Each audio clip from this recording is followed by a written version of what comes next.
This is CES Tech Talk. I'm James Kotecki with another conversation that I recorded live at CES 2025 in the C Space Studio. You can watch every interview from that series on the CES YouTube channel, but this one is a favorite and we wanted to share it right here in your podcast feed. Enjoy. Hey, welcome back. This is the C Space Studio here at CES 2025. I'm James Kotecki, and I'm about to do the only thing I ever want to do, which is talk about delicious candy and snacks with Gülen Bengi, Lead Chief Marketing Officer at Mars and Global Chief Growth Officer, Mars Snacking. We're so grateful that you could join us here in the C Space Studio. And I'm serious, I was really excited about this conversation. And maybe I could first just get your scope of responsibilities within Mars, and maybe just, people understand Mars has a lot of different components to it, but what your piece of the puzzle is. Of course. So Mars basically has three big businesses. One is snacking, the other one is pet care, and the other one is food and nutrition. So I'm the lead chief marketing officer for the enterprise. Yes. And I also lead growth for the snacking business. And that means I and my brilliant team takes care of brands, our consumers, and our customers. So we are at the C Space Studio always talking about brands. Mars is obviously a collection of very strong, very well-known, very storied brands. So how do you philosophically think about your brands and how that relates to business impact? Yeah, so first of all, we stand on the shoulders of giants, we say, because we have had generations of fantastic marketers who built our iconic brands. We have more than 10 over $1 billion brands. People love, as you were talking about, need and want. I love M&M's, for example. For example, right. So we talk about building brands for creating growth and creating value for our consumers and communities. And that has two components. One is timeless. So a brand needs to know what it stands for. It needs to be distinct. It needs to be consistent. Its true value to the world should be very clear. And now, with the changing context of our lives, we're evolving the way we build our brands, which means that today, brands do not just stand for the products or services they provide, but they gather around their meaning or purpose, then provide two-way engagements or experiences with its fans and communities or consumers, asking them, inviting them to co-create their brand worlds with them, so therefore creating personalized experiences that have no dead ends. And no dead ends is an interesting concept. It's basically each experience is relevant to the touch point that the consumer is living in, and we provide the right engagement at the right time, the right offer at every relevant touch point for everyone. Can you say more about what you mean by co-creation and how that manifests?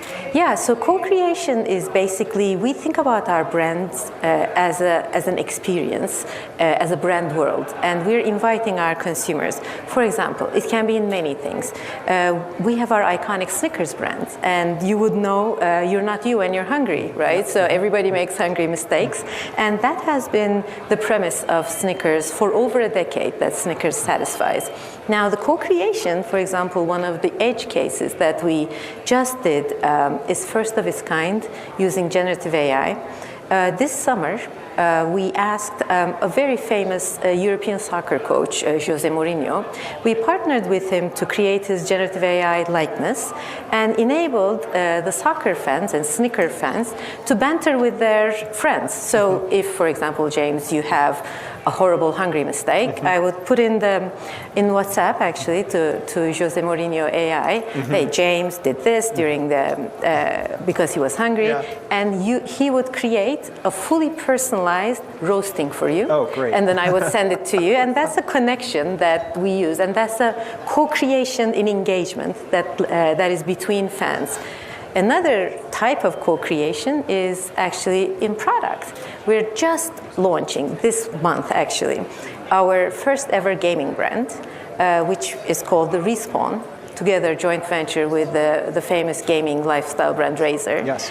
And we, in fact, that brand and its products are created by gamers for gamers. So what we do is we invite gamers into an arena, and our R&D team is there with the products and packaging. So while they game, while they play, they show or they taste, and they say, oh, this is too small, too big, it's sticky, I can't open it with one hand, or it's distracting, everything that they talk about. And we iterate the products, and we launch the co-created product. Of course, the community, the gaming community loves it because it's by them, for them, with the deep insights that they have. And that's totally different than just getting some gamers, but sitting them around some nondescript conference room table and just kind of asking them for their opinions in that static environment. Absolutely, absolutely. And the small insights are so important. When you're gaming, what do you think about? Like focus or energy, right? Yeah. You'll be in the game. But in fact, one of the insights was the gamers, after 3-4 hours of gaming, they couldn't really wind down and go to sleep. So that made us add an offer to our portfolio that has relaxing and unwinding. It's a brilliant mint. And that sort of in-the-moment insights make the brand rich and authentic. And have you found that leveraging AI in the way that you're talking about and leveraging these cutting edge technologies, are you finding that you need to tread carefully? Are customers really embracing these things? And how do you make sure that you're kind of doing it in the right way? Yeah, it depends on how you use it, right? So the Snickers example, for instance, when we look at the generative AI edge case, which is like first of its kind, you have to be, first of all, understand what is the problem you're trying to solve. And this one was the connection and fan co-creation or human co-creation and connection. Then we ask ourselves, can we do it? Can we do it safely? And does it work, right? Is it better than the common or the proven methods? So in this case, the answers are absolutely yes to all three. I mean, this engagement is about 4 times better. The sales outperform the category, like 350 basis points. But it takes a village and a different way of building a brand team. So the usual suspects, the creatives, marketers, and sales are there. But now we have our data analytics teams, digital technologies team, and responsible AI governance team as part of that team. And to bring it to life with 0 safety incidents, we had 8 AI filters and human oversight, where AI filters enabled the volume, right? But human oversight enables the nuance. So we're very careful to make sure that we bridge the potential of the technology to real life at scale safely. Consumers keep evolving in their demands, technology keeps evolving. How do you see the role of the CMO or whatever the chief marketing leader is called evolving as we head into 2025 and beyond? Yeah, we're talking about growth, right? So we build iconic brands for creating growth and value creation. So we think about the CMOs and the growth office as serving the consumer across all touch points. So consumers have changed their way of life. Of course, they go back on and off, online, offline, back and forth between discovery to sales. The buy button appears everywhere. The checkout becomes seamless. They want faster delivery every day. So we live that life. Yeah. To be able to connect that consumer journey and provide the right engagement and offer at every relevant touch point, we bring in across our functions together, right? So a growth officer has marketing, brand building, sales, digital commerce, innovation, human intelligence, and data and analytics to provide that seamless experience. It doesn't seem like it's ever going to get much easier, does it? It seems like it's just going to keep getting more complicated and challenging to play these roles. It actually gets a lot of fun, right? So I really enjoy the technology aspect of it. Mm-hmm. Not technology for technology's sake, but what it enables, to be able to understand it enough, learn it enough, so that you bring the possibilities, shape the choices, and make them work at scale. So obviously you want to drive growth and you want people to buy and consume your products. How are you doing that in a sustainable way and thinking about that in the context of climate change? I mean, Mars obviously famously associated with chocolate, cacao, one of those plants that's under threat because of climate change potentially. So tell me about how you're thinking about marketing and growth in that context. So Mars just announced its carbon net zero roadmap a year ago. In fact, we were able to decouple our carbon from volume growth. So since 2015, we grew about 60%, while decreasing our carbon footprint about 15%.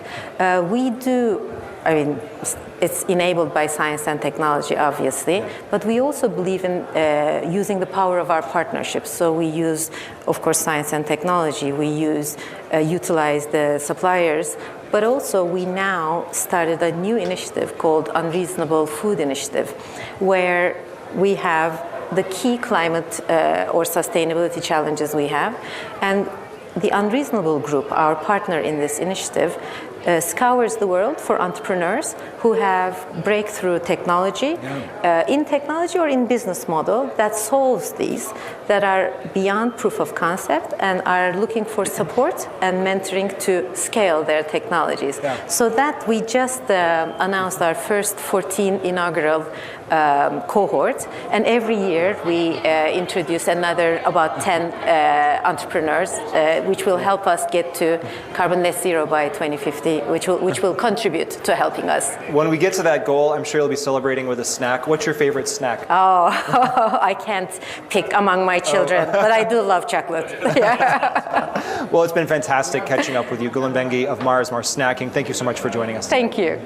And thank you so much for watching. This is the C Space Studio. It's CES 2025, and I'm James Kotecki coming at you with more great conversations. Just ahead, stay with us. Well, I hope you enjoyed that conversation from CES 2025. That is our show for now, but there's always more tech to talk about. So if you're on YouTube, please subscribe and leave a comment. If you're listening on Spotify, Apple Podcasts, iHeartMedia, or wherever you get your podcasts, hit that follow button and let's give the algorithms what they want. You can get even more CES at ces.tech. That's ces.tech. Our show produced by Nicole Vidovich and Paige Morris. Our C Space Studio episodes are produced and edited by Kramer. I'm James Kotecki, talking tech on CES Tech Talk.